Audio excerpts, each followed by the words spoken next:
CloudFormation is very interesting topic. The reason being is till now we are into 4th week of training. From very first week we are doing everything manually from the console, right? We are logging into the console, then we are going to S3 console, we are creating a bucket, and we are providing all the details like description of the bucket, name of the bucket, whether it should be publicly accessible or not, what should be the bucket policy, shall we enable the encryption. There can be many more settings, right? We do everything manually. Another way is that you can go to AWS CLI command wise. You can execute a command for creating a bucket, for deleting a bucket, for updating a bucket, and you can achieve the same. Now we have third way, and this is the most convenient. It's very easy to create or manage the AWS infrastructure with CloudFormation. So let's start the class with the agenda. So overview of CloudFormation. Create a CloudFormation template. Create a stack, stack events, stack resources, stack output, update a stack, and delete a stack.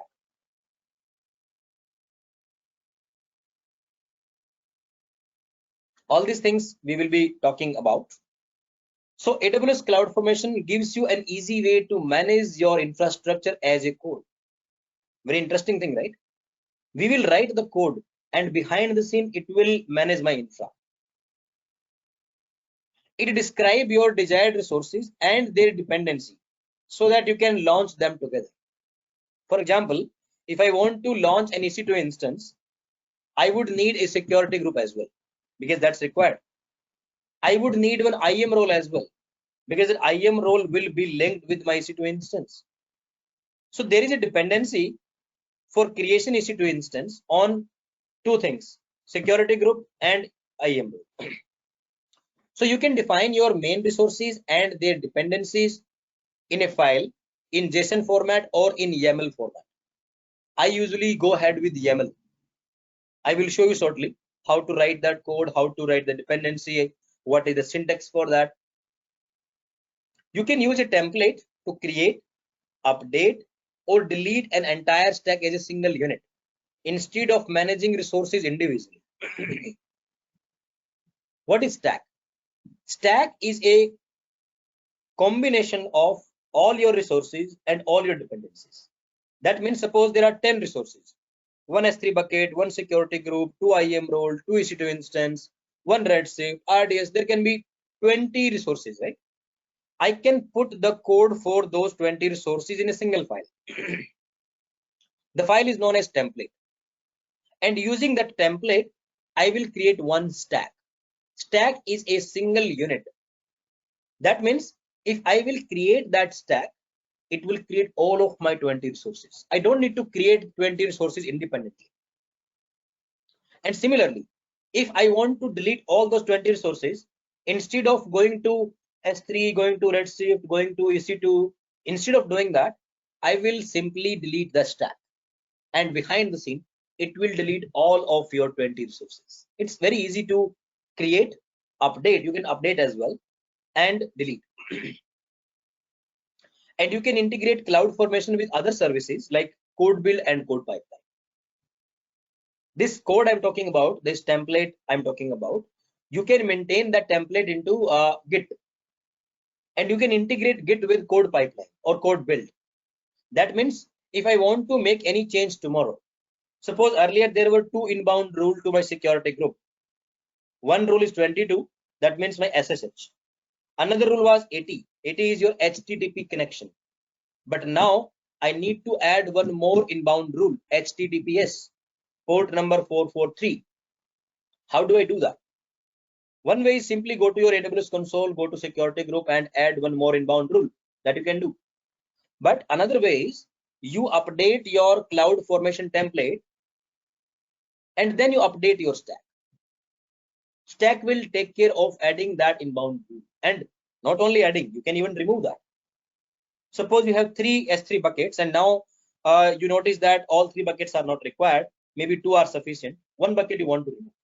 So we will update our template and then we will re-execute our stack and it will delete that particular resource. So creation, deletion, updation, all these things are very easy with CloudFormation. Okay. So the very first thing is, let's have a look at the template, because that is the core thing of CloudFormation. This is a screenshot.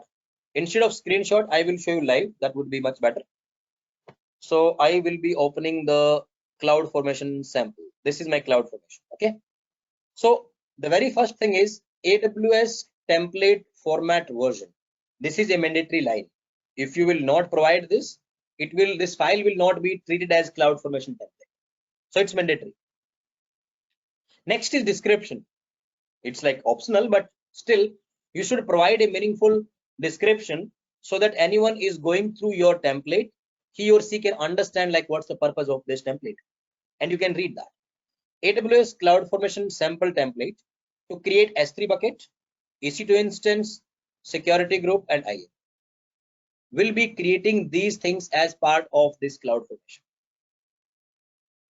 First section is parameter. What is parameter? Parameter is giving you the flexibility that when you are creating this stack, I mean, right now it's a text file only, but once I will execute this file on AWS, I will show you that there are some drop downs coming, and from that drop down you can choose the value. You can see here, one parameter is instance type, description is EC2 instance type, type is string, allowed values t2.nano, t2.micro, t2.small, and default value t2.micro. I know it's little, maybe it would be like difficult to understand at this point of time, but once I will execute this, you will notice that there will be a drop down.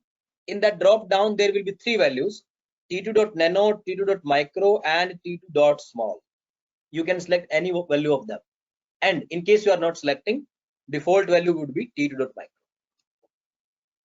Another is AMI ID, because I will be launching one EC2 instance, right? So I would need AMI ID, and I am providing that as a parameter, and the default value is this one. But in case you want to change it, that's a default value. But in case you want to change it, you can do it at runtime. One more thing is, you can add some parameter, and suppose you don't provide the value here, you want to provide it directly on the runtime. You can do that as well. I will add for your reference. I will add one more parameter, and I would say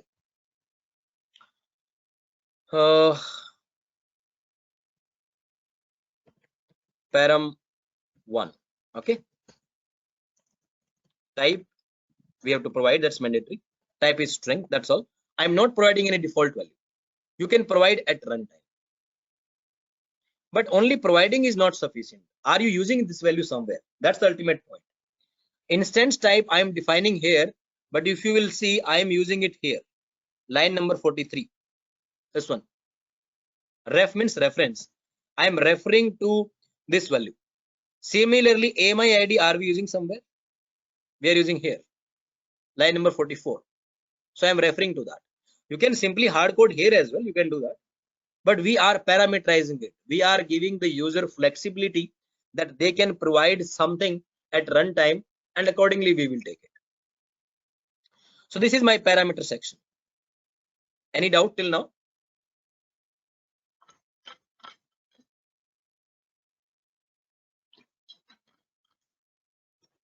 Okay, that's good. Next section, and the most important section, is resources, because that's the purpose. We are here for creating some AWS resources. The very first resource is my S3 bucket. You can give any name, and don't think that it's your bucket name. No, it is just a resource name that is specific to CloudFormation. If you will go to your S3 bucket and if you will check, you will never find this my S3 bucket. No, it's only for your this template point of view. Now, what type of resource is this? Type is very important. Type is AWS S3 bucket. That is standard. You have to use exactly like that. 2 time colon then S3, 2 time colon then bucket. It is exactly like that. You have to provide. One more thing is deletion policy.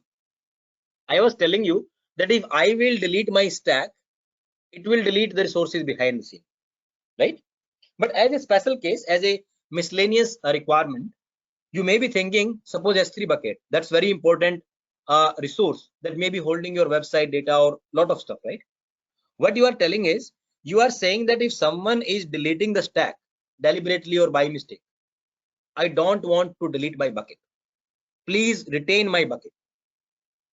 If that is your requirement, you can add this line deletion policy retain. If you will not provide this, suppose I will comment this. If you don't provide, that simply means the default behavior of CloudFormation is that if you are deleting the stack, means ultimately your resource will be deleted. So I will remove this. Okay. Now properties. What are the properties for this resource? First of all, bucket name. This is your actual name. Whatever name you will provide here, it will create the bucket with that name. If you want to provide the tags, tags are optional, right? But still you want to provide.